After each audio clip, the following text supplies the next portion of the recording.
Hello বন্ধুরা, আমরা electrical power সম্বন্ধে জানি এবং ইলেকট্রিক্যাল পাওয়ার আমরা কিভাবে মেজার করি, কোন ইনস্ট্রুমেন্ট দিয়ে মেজার করি আমরা সেটা দেখেছি।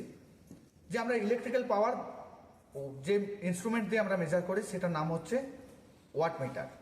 এবং ওয়াট মিটার কত রকমের হয় না, দু ধরনের ওয়াট মিটার আমরা ইউজ করে থাকি। একটা হচ্ছে ডাইনামোমিটার টাইপ ওয়াট মিটার এবং একটা ইন্ডাকশন টাইপ ওয়াট মিটার।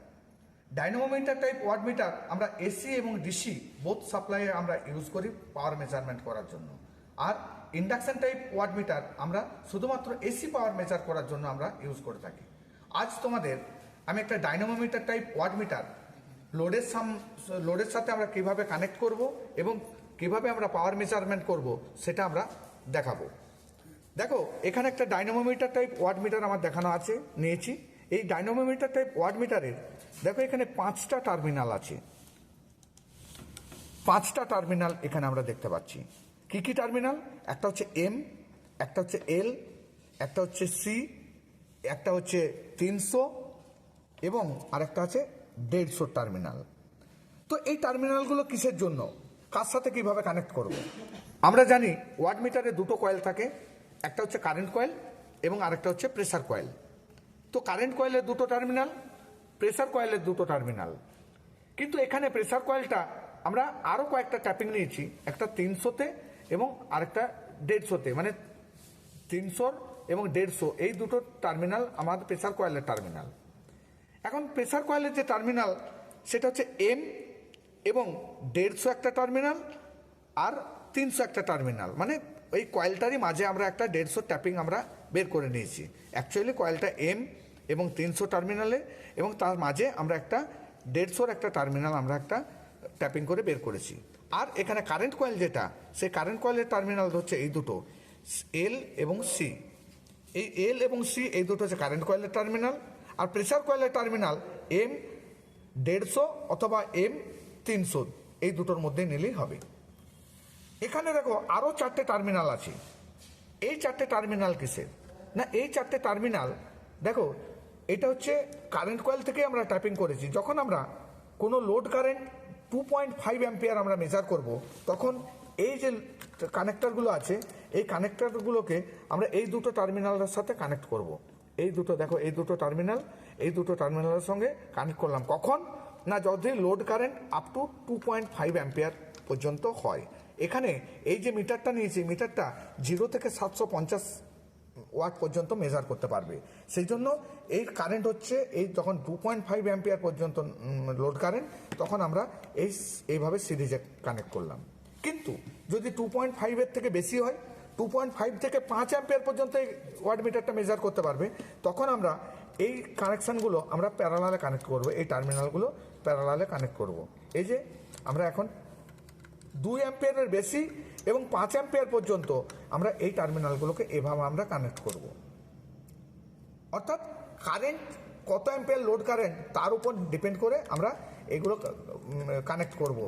যদি 2.5 অ্যাম্পিয়ারের বেশি হয় তাহলে প্যারালালে আপ টু 5 অ্যাম্পিয়ার পর্যন্ত মেজার করতে পারবে, এবং যদি 2.5-এর মধ্যে হয় তখন আমরা এই টার্মিনালগুলো এর সঙ্গে সিরিজে যুক্ত করব। অর্থাৎ এইভাবে আমরা কানেকশনটা করব।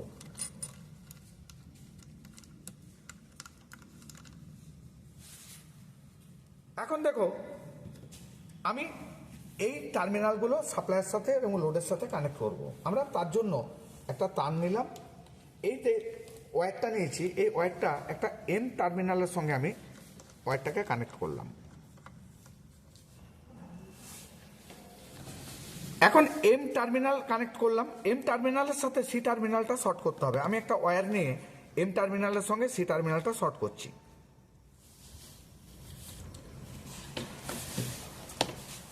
এই সি টার্মিনালটা আমি শর্ট করলাম।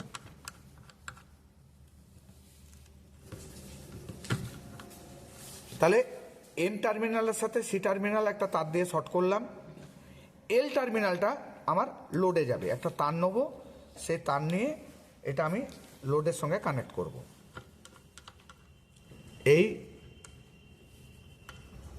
এই তারটা আমার লোডের একটা টার্মিনালে আমার চলে যাবে। আর যেহেতু এম এবং 150 অথবা 300 এটা প্রেসার কয়েল, বা পোটেনশিয়াল কয়েল, সেই পোটেনশিয়াল কয়েলের এম টার্মিনালে আমরা অলরেডি এসি যদি হয় ফেজ, আমরা ডিসি যদি হয় তাহলে পজিটিভ টার্মিনাল দিয়ে দিয়েছি। এখন 150 ভোল্টের যদি পাওয়ার মেজার করতে হয় 150 ভোল্ট পর্যন্ত, তাহলে 150-র সঙ্গে একটা তার কানেক্ট করব। আর যদি ভোল্টেজ আপ টু 300 ভোল্ট হয় তাহলে 300 ভোল্টের টার্মিনালের সঙ্গে আমরা একটা তার কানেক্ট করব, এবং সেটাতে আমরা এসি সাপ্লাই হলে নিউট্রাল এবং ডিসি সাপ্লাই হলে আমাদের নেগেটিভ টার্মিনালটা দিতে হবে। আমি একটা তার নিলাম, সেই তার নিয়ে আমি 300-র সাথে, যেহেতু আমরা এসি সাপ্লাই মেজার করতে চাই, তাহলে আমরা 300-র সাথে আমরা কানেক্ট করলাম। 300-র সাথে আমি নিউট্রালটা, অর্থাৎ এসি 250 ভোল্ট, মানে 200 আপ টু 250 ভোল্ট পর্যন্ত আমরা মেজার করতে পারবো। এটাতে আমরা 230 ভোল্ট সাপ্লাই আমরা দিচ্ছি। তাহলে সাপ্লাইয়ের ফেজ টার্মিনালটা আমি একটার সাথে কানেক্ট করলাম, ফেজের, এই যে সাপ্লাইয়ের ফেজের সাথে, এবং এই 300 থেকে যে টার্মিনালটা সেটা নিউট্রালের সঙ্গে কানেক্ট করলাম। আমরা এল টার্মিনাল থেকে যে টার্মিনালটা বের করছিলাম, ওয়্যারটা নিয়েছিলাম, সেটা আমরা লোডের একটা প্রান্তে আমরা কানেক্ট করছি।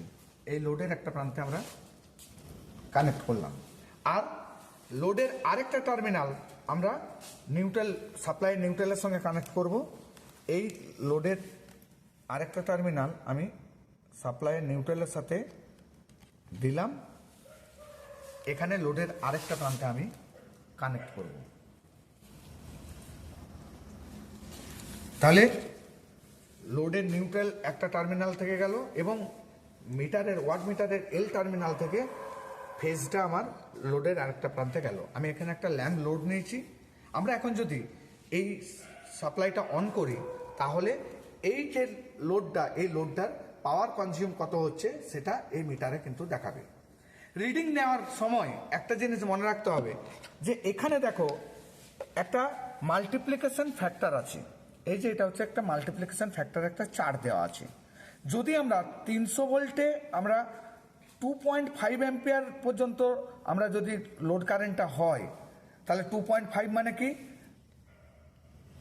এই যে কানেকশন দুটো, এই দুটো আমার সিরিজে যুক্ত আছে, তখন আমাদের যা রিডিং আসবে, এবং সাপ্লাই এই যে টার্মিনালটা, পোটেনশিয়াল কয়েলের টার্মিনালটা যদি 300 ভোল্টে থাকে, তাহলে এই 300 ভোল্টের সঙ্গে 2.5 অ্যাম্পিয়ার লোড কারেন্টে আমাদের 2 মাল্টিপ্লিকেশন করতে হবে। অর্থাৎ যত রিডিং হবে, ওয়াট মিটারের যত রিডিং হবে, তার সাথে 2 দিয়ে মাল্টিপ্লিকেশন করলে আমরা এই লোডটার ও পাওয়ার কনজিউমটা আমরা মেজার করতে পারবো। যদি আমি এই 300 ভোল্টে কানেকশন, এই টার্মিনালটা কানেক্ট না করে আমি যদি 150 ভোল্টে কানেক্ট করতাম, তাহলে দেখো এখানে 150 ভোল্ট এবং 2.5 অ্যাম্পিয়ার পর্যন্ত যদি হতো, 2.5 অ্যাম্পিয়ার মানে আমরা এই সিরিজ এইভাবে কানেক্ট করে রেখেছি, তখন আমাদেরকে মাল্টিপ্লিকেশন ফ্যাক্টর হচ্ছে 1। অর্থাৎ যা রিডিং হবে তার সাথে 1 মাল্টিপ্লিকেশন করলে, মানে যা রিডিং হবে দেখাবে, সেই রিডিংটাই হচ্ছে এই লোডটার পাওয়ার কনজাম্পশন। এখন যদি এটা 2.5 অ্যাম্পিয়ারের বেশি হয়, লোড কারেন্ট যদি 2.5 অ্যাম্পিয়ারের বেশি হয়, তখন আমাদেরকে কি করতে হবে, না এই কানেকশনটা প্যারালালে যুক্ত করতে হবে। এই দুটোকে আমি এইভাবে যুক্ত করব, এভাবে যুক্ত করেছি। দেখো তখন এইভাবে যুক্ত করলে কি 5 অ্যাম্পিয়ার পর্যন্ত, আমি 2.5 থেকে 5 অ্যাম্পিয়ার পর্যন্ত আমি কারেন্ট মেজার করতে পারবো। তখন ওয়াট মিটারটা যা রিডিং হবে, এখানে দেখো মাল্টিপ্লিকেশন ফ্যাক্টর কিন্তু আলাদা। আমি এখন 300 ভোল্টে কানেক্ট করে রেখেছি, যার ফলে 300 ভোল্টে দেখো 5 অ্যাম্পিয়ার পর্যন্ত 4 মাল্টিপ্লিকেশন ফ্যাক্টর 4। তার মানে কি, এই ওয়াট মিটারে যা রিডিং পাবো তার সাথে আমি 4 গুণ মাল্টিপ্লাই করলে আমি টোটাল পাওয়ারটা আমি পাবো। আর যদি এই টার্মিনালটা 300 ভোল্টে না নিয়ে আমি এই 150 ভোল্টে কানেক্ট করে রাখি, তাহলে আমার এখানে দেখো এই লিস্ট অনুযায়ী 150 ভোল্টে যখন কানেক্ট করেছি এবং প্যারালালে, এই দুটো প্যারালালে যুক্ত আছে, মানে 5 অ্যাম্পিয়ার পর্যন্ত কারেন্ট মেজার করছে, তখন দেখো এর মাল্টিপ্লিকেশন ফ্যাক্টর হচ্ছে 2। অর্থাৎ 150তে যে টার্মিনালে যদি রাখি এবং এই দুটো যদি প্যারালালে থাকে, এবং তখন আমাদের মাল্টিপ্লিকেশন ফ্যাক্টর হবে 2। অর্থাৎ যা রিডিং আসবে তার সাথে 2 দিয়ে গুণ করলে আমি টোটাল পাওয়ারটা পাবো। তাহলে আমাদেরকে এইভাবে রিডিং নেওয়ার পর মাল্টিপ্লিকেশন ফ্যাক্টরটা মাল্টিপ্লাই করে আমি কত ওই লোডটা পাওয়ার কনজাম করছে সেটা আমরা পাবো। তাহলে আমরা দেখলাম যে একটা ডাইনামোমিটার টাইপ ওয়াট মিটারে পাওয়ার মেজার করতে গেলে কোন টার্মিনাল কোথায় কিভাবে কানেক্ট করব এবং রিডিং নেওয়ার পর মাল্টিপ্লিকেশন ফ্যাক্টর দিয়ে কিভাবে আমরা মাল্টিপ্লাই করব, কখন কত ফ্যাক্টর দিয়ে মাল্টিপ্লাই করব সেটা আমরা দেখলাম এবং টোটাল পাওয়ার কিভাবে মেজার করা হয় সেটা দেখলাম। ওকে, থ্যাংক ইউ।